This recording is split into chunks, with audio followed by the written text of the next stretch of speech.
하나님의 은혜와 평강이 오늘 말씀 듣는 모든 분들에게 함께 하시기를 주님의 이름으로 축원합니다. 지금 미국이 이란을 계속 폭격하고 있고 전쟁이 계속되고 있습니다.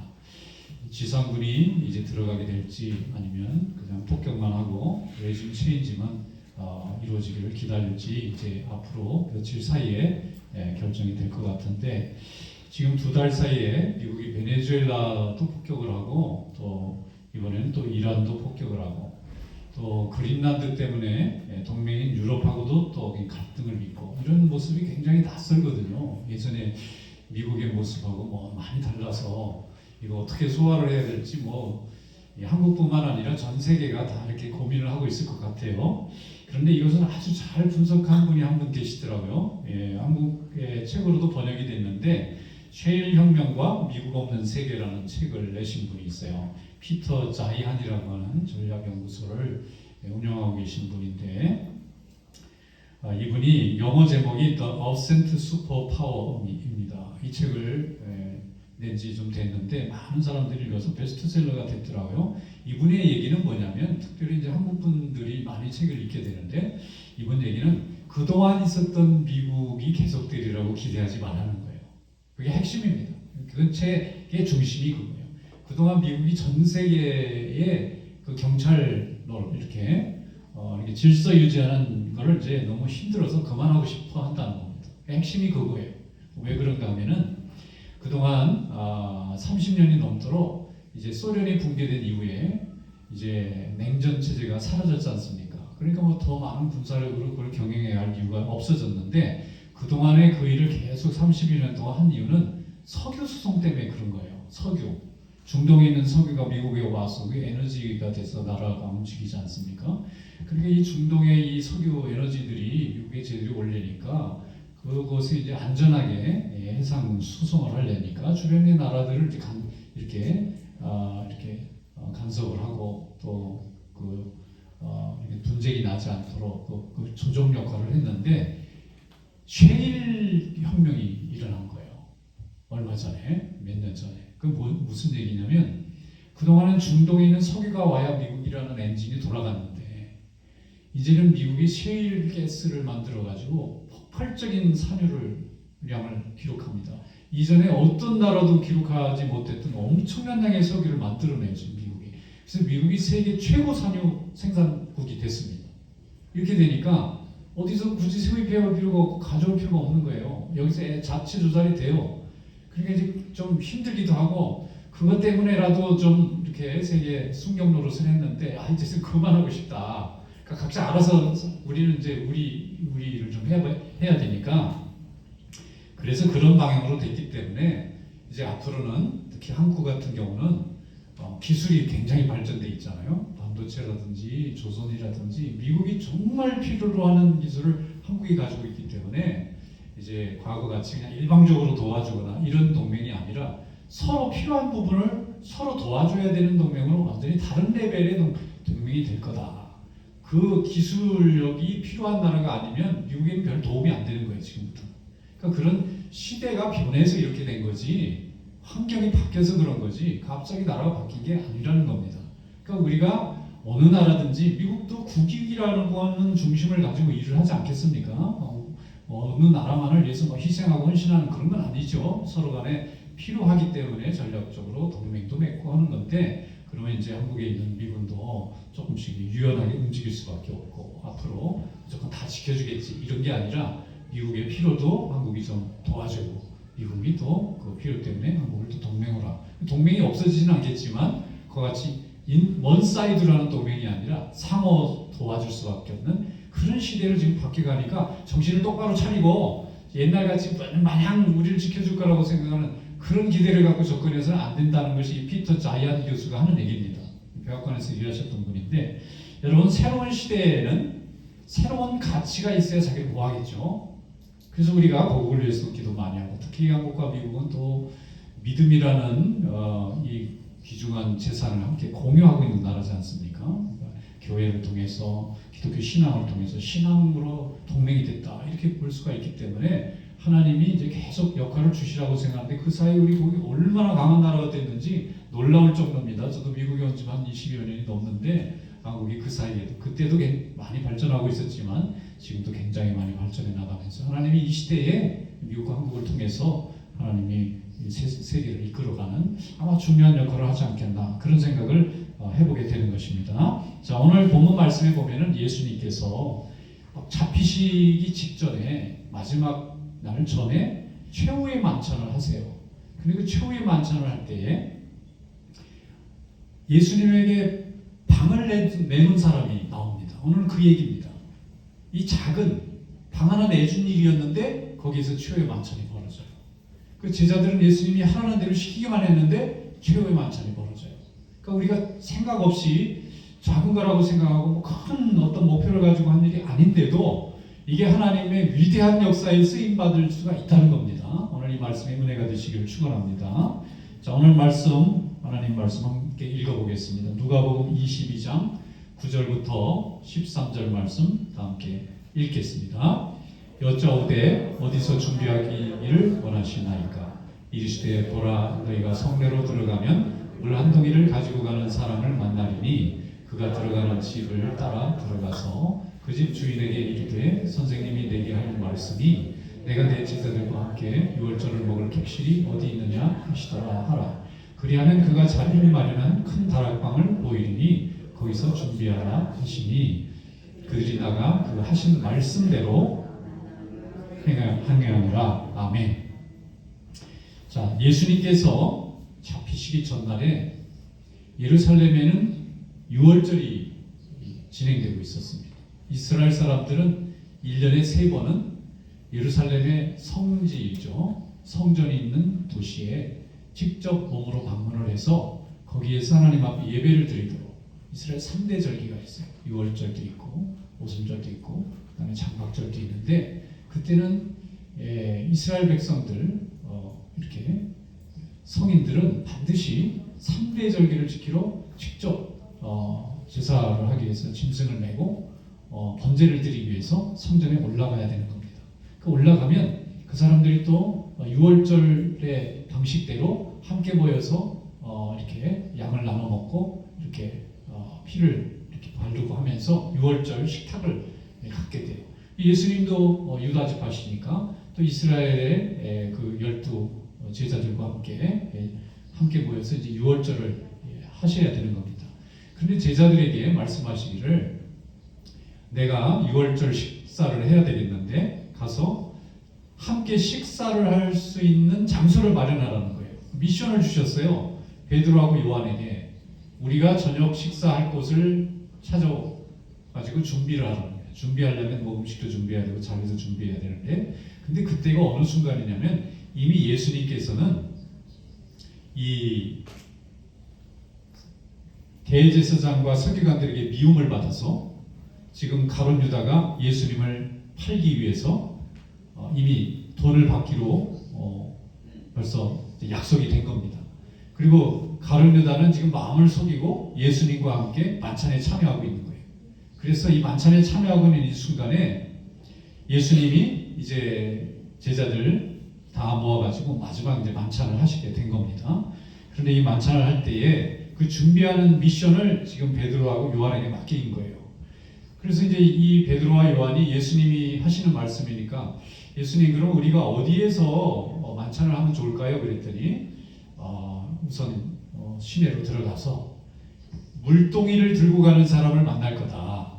그러면 그 물동이를 가지고 가는 사람을 만나거든 우리 선생님이 당신 집에서 만찬을 하고 싶어 하신다고 전하기만 하면 그 사람이 여러분들을 데리고 이제 그 방을 보여주고 거기를 빌려줄 거다. 그러니까 베드로하고 요한이 갸우뚱하죠. 예수님이 아는 사람인가? 아니면 미리 말씀을 하시든지. 그런데 아니 가다가 물동이를 이고 가는 사람이 한둘도 아닌데 어떤 사람을 만날지 알 길이 없잖아요. 누구네 집 어디라고 딱 말씀을 하시면 가서 그들을 찾아가면 되는데 일단 들어가면 저절로 만난다고 하시니까 뭐 이해는 안 되지만 베드로와 요한이 이제 예루살렘 이제 시내로 들어간 겁니다. 근데 지금 들어가고 있는데 정말 물동이를 들고 가는 사람이 있는 거예요. 그래서 그 사람은 그냥 붙잡아서 우리 예수님께서 당신 집에서 유월절 식사 자리를 좀 마련하고 싶으시다고 하는데 가능합니까? 그러면 그러세요? 따라오시죠. 이거 두말 없이 자기들을 데리고 자기 집으로 가는 거예요. 가니까 다락방에 아주 잘 차려져 있는 이렇게 넓은 방이 있는 겁니다. 예수님까지 하면은 12명의 제자니까 한 13명 정도 남자들이 쫙 들어갈 수 있는 그런 방이 있는 거예요. 거기에 이 방을 마음껏 쓰십시오. 그러니까 감사하다고. 그리고 거기에 베드로와 요한이 이제 유월절 만찬을 준비하게 됐고 예수님이 이제 그곳에 오셔서 거기서 만찬을 하게 됐는데 그게 최후의 만찬이 된 겁니다. 최후의 만찬. 그리고 그 다음 날 아침에 새벽에 붙잡히셔서 골고다에 죽음을 당하신 거예요. 그리고 그 최후의 만찬을 했던 그 자리에서 예수님께서 식사를 마치신 후에 겉옷을 벗고 수건을 들고 물을 가져와서 제자들의 발을 다 씻기지 않습니까? 세족을 시켜주시잖아요. 바로 그 장소가 이 이름 없는 한 사람이 그저 한 예수님이 필요하다고 하니까 즉시 내놨던 그 집의 다락방에서 이루어진 거죠. 이런 걸 생각해 보면 두 가지가 가능해야 되는데 그 사람의 믿음의 순종이 필요하고요. 제자들이 하는 예수님의 말씀에 그저 아무런 설명 없이 따라가는 이 두 가지가 다 만나야만 이게 가능한 건데 그게 이루어집니다. 제자들은 예수님이 이런 사람을 만날 거니 따라가라 하는 말씀에 두 말 없이 따라가겠습니다. 따라갔고 그 사람은 예수님이 필요하다고 하니까 방을 좀 내줄 수 있습니까? 하니까 예 하고 자기 집을 내놨는데 그게 역사적인 최후의 만찬의 자리가 된 겁니다. 그리고 그 만찬이 예수님이 얼마나 기뻐하시고 원하시고 바라셨던 그런 자리였는지 오늘 말씀에 보면 13절에 이렇게 돼 있어요. 그들이 나가 그 하신 말씀대로 만나 유월절을 준비하니라 이렇게 돼 있어요. 예수님이 하신 말씀을 이렇게 저렇게 자기 나름대로 해석하고 바꾸고 적용하고 한 게 아니고 시킨 대로 순종했어요. 베드로나 요한이 사람들을 찾아다니면서 방을 찾는다든지 집을 찾는 일을 못할 사람은 아니겠죠. 근데 실제로 예루살렘에서 6월절이 되면 거기 사는 인구의 5배에서 10배 많은 사람들이 몰려온다고 그래요. 왜냐하면 각지에서 나와서 그 좁은 이 성에 다 모여야 되니까 방 구하기가 쉽지는 않았을 겁니다. 그런데 예수님께서 제자들에게 말씀하셔서 그곳에서 만찬을 할 수 있도록 하나님이 만들어 놓으신 거예요. 22장 15절 말씀에 보면 이렇게 돼 있어요. 이르시되 내가 고난을 받기 전에 너희와 함께 이 월절 먹기를 원하고 원하였노라. 성경에서 보면요 같은 말을 두 번 반복하면 굉장히 강조하는 말씀이거든요. 예수님이 오늘 너희와 함께 이 만찬을 먹기를 원하고 원했다. 예수님이 두 번 반복해서 말했으니까 굉장히 강조하신 거예요. 늘 저녁을 먹으셨을 거 아닙니까? 제자들하고 3년 동안 동행하셨으니까 숙식을 같이 하신 건데 왜 그날 식사만은 유난히 내가 원하고 원했다 이렇게 말씀하셨을까? 그게 최후의 만찬이 되었기 때문입니다. 그 다음 날부터는 예수님이 먹을 수가 없는 거죠. 돌아가셨기 때문에. 이 마지막 제자들하고 할 수 있는 최후의 식사인 거예요. 마지막 라스트 디너인 겁니다. 그래서 그 순간에 예수님께서 이 마지막 순간에 제자들에게 무엇을 마음속에 남기면 좋을까 많이 생각하셨을 것 같아요. 그래서 그 마지막 명령이 뭐냐면 사랑하라. 그래서 10계명은 구약에 모세에게 주셨다면 11계명이 서로 사랑하라. 그게 11번째 계명입니다. 우리 예수 믿는 사람들은 모세가 받은 10개의 10계명에 하나를 더 붙여서 사랑하라는 11번째 계명을 가지고 사는 사람들입니다. 그래서 우리 성경책 뒤에도 보면요 10계명이 있는 그 맨 밑에 보면 조그맣게 서로 사랑하라는 하는 예수님의 말씀이 11번째 계명이라고 써있지는 않지만 붙어있어요. 어느 책이나 다 붙어있습니다. 예수님이 우리에게 주신 서로 사랑하라는 이 말씀이 마지막 주님의 계명인데 이것을 설명하는 방법을 예수님께서는 두 가지로 보신 거예요. 하나는 스스로 골고다에 올라가서 자기 몸을 찢어 온 만민의 구원을 위해서 자기를 희생하시는 거고 또 하나는 선생님으로 제자들의 발을 씻겨서 본을 보여주신 거예요. 그러니까 마지막 만찬을 하신 후에 그 다음에 제자들의 발을 하나씩 다 씻겨주십니다. 씻겨줄 때 베드로가 그러잖아요. 다른 제자들 가만히 씻는데 베드로는 왜 제 발을 씻겨주십니까? 선생님이 어떻게 제자의 발을 씻깁니까? 그러면서 좀 이렇게 아는 척, 바른 척을 하잖아요. 그러니까 예수님이 내가 네 발을 씻겨주지 않는 너와 내가 상관이 없느니라 이렇게 말씀하세요. 단순히 발을 씻는 행위가 아니라는 거예요. 이 순간은 너와 내가 관계를 만들어가는 순간이라는 거죠. 그렇게 예수님이 말씀하셨는데 그때는 제자들이 그게 무슨 뜻인지 못 알아듣다가 나중에 예수님이 십자가 지시고 부활하신 후에 그것이 우리에게 사랑을 가르치는 방법이셨구나 하고 깨닫게 된 줄로 믿습니다. 그래서 제자들이 예수님에게 사랑을 배우게 되고 예수님은 그 마지막 순간에 어떻게 사랑하고 어떻게 땅끝까지 복음을 전하는지 마음속에 일생 동안 잊어버리지 않는 큰 교훈을 남겨주셨어요. 그래서 지금 모든 세상의 교회들이 예수님의 그 최후의 만찬 때 가르쳐 주신 대로 성만찬을 하고요. 또 성도들의 말을 시켜주는 섬김의 행위를 계속해 가면서 하나님의 복음이 이 땅에 증거되도록 하나님이 역사하신 줄로 믿습니다. 사랑은 입으로 하는 게 아니죠. 손으로 발을 씻는 행위를 동반하고요. 사랑은 그냥 설명을 하는 게 아니지 않습니까? 자기 몸을 십자가에서 찢어서 피를 흘리고 내주는 희생의 헌신을 통해서 그 사랑이 증명되는 줄로 믿습니다. 우리 주님은 그 두 가지 사랑을 우리에게 보여주셨어요. 그래서 주님의 길을 따르는 우리 성도들은 주님의 가르침대로 섬기고 사랑하는 일로 복음을 전하는 겁니다.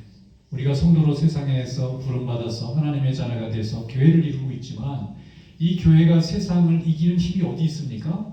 예수님의 복음의 말씀. 그 복음의 말씀의 핵심의 실천이 무엇입니까? 사랑과 섬김과 희생이잖아요. 예수님을 사랑하는데 사랑도 하지 않고 또 헌신도 하지 않고 희생도 하지 않으면 우리의 복음은 공허한 메어리가 되고 마는 거예요. 그런데 정말 사랑하고 희생하고 헌신하면 하나님의 능력이 나타납니다. 영혼이 구원받습니다. 회개합니다. 축복받습니다. 회복됩니다. 치유됩니다. 그런데 그것이 하나님의 말씀과 사랑이라고 하는 이 두 가지 기둥을 가지고 함께 나갈 때 죄된 세상이 물러나고 하나님의 능력이 승리하게 될 줄로 믿습니다. 하나님은 우리에게 사랑이라는 무기를 주셨어요. 사랑하면 다 용서됩니다. 사랑하면 다 인내할 수 있습니다. 사랑하면 다 견딜 수 있습니다. 근데 사랑이 없으면 하루도 참을 수 없습니다. 하루도 견딜 수 없습니다. 하루도 기다릴 수 없어요. 근데 사랑이 있으면 죽을 때까지 기다릴 수 있습니다. 끝까지 변화될 때까지 기다릴 수 있습니다. 사랑이 능력입니다. 사랑이 무기입니다. 그래서 하나님이 우리에게 사랑을 허락해 주신 줄로 믿습니다. 우리는 하나님 앞에서 부름받았어요. 우리는 다 하나님 앞에 콜링이 있습니다. 어떤 사람은 목회자로 콜링을 받고 어떤 사람은 평신도로 콜링을 받고 어떤 사람은 다른 사람을 치료하는 자로 콜링을 받고 어떤 사람은 가르치는 자로 콜링을 받습니다. 모든 성도들은 하나님 앞에서 만인의 제사장으로 부름받았어요. 어떤 사람도 아무 이유 없이 다른 사람 밑에 있으라고 하나님 부름받지 않았습니다. 다 1대1로 하나님 앞에 부름받았어요. 그래서 하나님의 교회를 이룹니다. 하나님의 몸을 이루고 우린 다 지체가 되었어요. 어떤 사람은 눈의 역할을 하고 어떤 사람은 발의 역할을 하고 어떤 사람은 귀의 역할을 하고 어떤 사람은 손의 역할을 합니다. 어느 하나도 없으면 아무것도 아니게 되는 거예요. 그래서 하나님이 우리에게 각각 하나님을 섬길 수 있도록 은사도 주시고 능력도 주시고 또 그 일을 감당할 수 있도록 은혜도 내려주시는 줄로 믿습니다. 그래서 우리는 하나님을 사랑하고 하나님 앞에 나가야 될 줄로 믿습니다. 그리고 작은 헌신이라도 하나님은 크게 쓰세요. 아무리 작은 것도 우리는 작은 거였는데 이걸 사용하시면 하나님은 100으로 1000으로 만드시는 하나님이세요.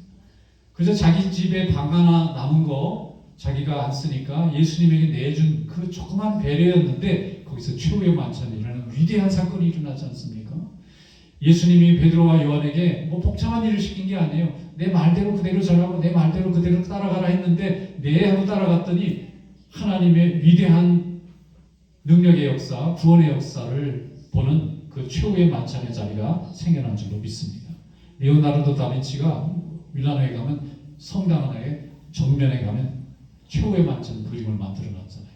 거기 보면은 어떤 장면이냐면 모든 사람들이 다 떡을 먹고 잔을 마시는데 너희 중에 나를 팔자가 있다 그러니까 거기는 제자들이 깜짝 놀래가지고 저는 아니지요 하는 그 장면을 그대로 거기다가 써놨어요. 거기 그 구경하는 분들이 가서 감상만 할 게 아니라 나 보고 저는 아닌가요? 하고 와야 되는 거예요. 저는 아닌가요? 나는 예수님을 파는 자 쪽에 있었나요? 아니면 예수님을 지키는 자 쪽에 있었나요? 그게 그 그림이 우리에게 주는 메시지입니다. 오늘도 하나님은 우리에게 하나님 앞에 우리가 정말 사랑해서 우리를 드리는지 아니면 우리가 필요해서 주님을 이용하고 있는지 매일 물어보시는 거예요. 그 최후의 만찬, 또 라스트 서퍼라는 그 그림은 바로 우리에게 그것을 요구하고 있는 것입니다. 여러분, 우리 하나님께서 함께 하시는 줄로 믿습니다. 작은 것을 드릴지라도 주님 댁에 가면 큰 걸로 바뀝니다. 아무리 작은 것도 두렙돈 가진 과부가 드린 헌금이 하나님을 감동시키고, 베세다 광야에서 보리떡 5개 물고기 2가지 가지고 왔던 이 아이, 아무것도 아닌 한 끼 도시락인데 5,000명을 먹이지 않습니까? 내 집에 빈 방을 주님에게 그저 내준 것밖에 아닌 작은 헌신이었는데, 그것에서 예수 그리스도의 마지막 만찬이 이루어지고 또 우리에게 주실 11번째 계명을 하나님이 주시는 축복의 자리가 된 줄로 믿습니다. 여러분, 주님 앞에 항상 기쁨으로 나아가고 주님께 영광 돌리는 성도 되시기를 축원합니다. 따뜻한 마음, 작은 배려, 조그만 사랑 베풀기에 인색하지 않고 열심히 실천하시길 축원합니다. 큰 걸 하려면 좀 어려워요. 그리고 뭐든지 대가가 되는 길은 큰 것부터 하는 게 아닙니다. 작은 데서부터 시작해요. 유명하고 멋진 금메달리스트도 처음에는 선수를 심부름 해주고 물 떠다주고 심부름하다가 커지는 거지, 처음부터 대단한 경기에서 높아지는 게 아니거든요. 우리가 사랑의 실천도 근육이 필요하잖아요. 처음부터 큰 일을 할 수 있는 사람은 없습니다. 작은 걸 하면서 그것이 기쁘구나, 이게 사람들을 해피하게 했구나, 나도 참 축복받는구나, 이게 반복해서 경험하다 보면 나중에 큰 일도 할 수 있고 사람의 생명을 구하는 일도 하는 거예요. 천리길도 한 걸음부터라는 우리 속담이 있지 않습니까? 처음부터 대가라는 건 없습니다. 다 작은 데서부터 시작하는 거예요. 근데 그 작은 게 쌓이면 큰 산을 이루는 겁니다. 오늘 우리 성도들이 사랑을 실천하는 일에, 기도하는 일에, 복음을 전하는 일에, 작은 일에 실천하여 주님을 기쁘시게 하는 성도가 될 수 있기를 주님의 이름으로 축원합니다. 주님은 차가운 마음에는 역사하시기 어려워요. 따뜻한 마음 속에, 순종하는 마음 속에, 감사하는 마음 속에 하나님의 능력이 나타나고 하나님의 은혜가 풍성하게 꽃피게 될 줄로 믿습니다. 마태복음 5장 7절에 말씀하기를 긍휼히 여기는 자는 복이 있나니 그들이 긍휼히 여김을 받을 것이며, 긍휼이 뭐죠? 불쌍하게 생각하는 거. 아, 불쌍하다, 내가 좀 도와줘야지. 이 마음이 나중에 긍휼의 역사를 이루게 되는 줄로 믿습니다. 한국의 한 목사님이 한 번은, 꽤 오래전 일인데요, 안식년이 돼가지고 미국의 조그만 타운에 와서 사시게 됐는데, 지금이 한국 분들이 많지만 그때는 거의 별로 없었던 그런 시절에 이제 목사님이 좀 쉬러 왔는데, 어느 날 목사님이 왔다는 얘기를 어떻게 들었는지 거기 주변에 공부하는 학생들이 한국 목사님이 왔으니까 우리 만나러 가자 그래가지고 와서 같이 밥도 먹고 그러다가 주일이 됐는데 목사님이시니까 예배를 좀 드리시면 안 될까요? 그래서 목사님이 예배를 드리다 보니까 또 이렇게 거기 시집온 부인들이 또 어떻게 알아가지고 또 오고, 이래가지고 이분이 거기 안식년 있는 동안에 몇 안 되지만 한국말로 미국 교회 가면 되지만 잘 알아듣지 못하니까 거기서 이제 예배를 드리고 끝나고 미안합니다, 이제 저는 이제 또 제 홈처치로 돌아가야 되니까 여러분 잘 지내시라고 그러고 돌아왔는데 이분들이 안 흩어진 거예요. 거기서 계속 예배를 드린 겁니다. 왜냐면 예배를 심어버린 거예요. 그래서 나중에 몇 년 후에 가보니까 교회가 돼 있는 거예요, 이분들이. 그리고 거기에 하나님의 종들이 또 찾아오고 또 주의 백성들이 생겨서 지금 아주 좋은 교회가 됐다고 그래요. 여러분, 우리가 했던 작은 일, 그저 내가 하나님이 좋고 주님을 사랑해서 드린 한 번의 예배, 또 한 번의 기도가 큰 하나님의 역사를 이루고 많은 이들이 주님의 말씀 듣는 통로로 하나님이 쓰시는 줄로 믿습니다. 마태복음 25장 23절에 말씀합니다. 그 주인이 이르되 잘하였도다 착하고 충성된 종아, 내가 작은 일에 충성하였으며 내가 많은 것으로 내게 맡기니 내 주인의 즐거움에 참여할지어다.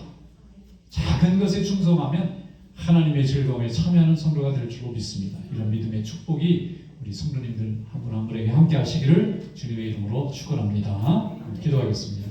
살아계신 하나님 아버지, 감사합니다. 오늘도 주님의 음성을 듣고 주님의 영광을 바라보며 성전에 나와 하나님 앞에 예배하며 또 귀한 말씀을 받게 해주셔서 감사합니다. 땅끝까지 복음을 증거하신 주님의 말씀처럼 우리의 삶과 우리의 고백과 우리의 선택이 하나님께 기쁨이 되는 삶이 될 수 있도록 은혜 내려 주옵소서. 예수님의 이름으로